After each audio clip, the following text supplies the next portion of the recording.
Raytrace was inspired by three things. One, Dekton, the material it's constructed from. Two, really architectural spaces.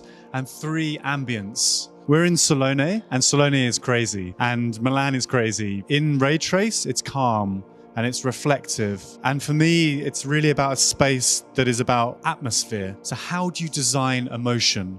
Raytrace looks to create not an object, not even really a space, but a feeling.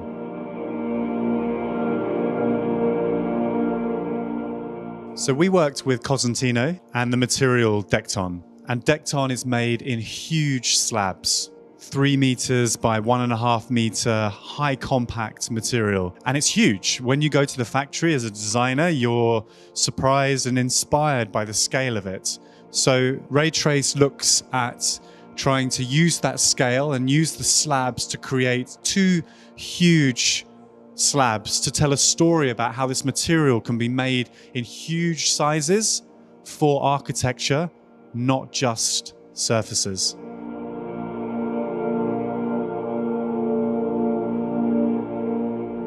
At Leia, the agency where I'm creative director, we think about how people are living now and how they're living next. And we live in a busy world. We live in a world that has lots of problems. We live in a chaotic place. And Raytrace looks to we're not solving big problems here, but we're creating an environment to think about responsibility, to think about being a bit more reflective. And really this idea of how do you create an atmosphere for people to think more mindfully.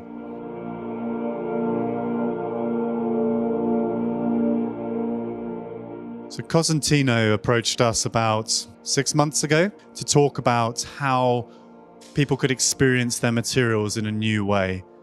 And they came to the studio, we visited the factory, we understand how they work, what they produce, and we're inspired by the things they do.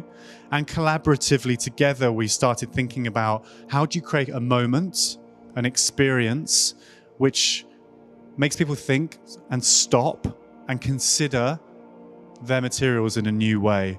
And so we wanted to create a space which was super engaging, architecturally impressive, and has an atmosphere people won't forget.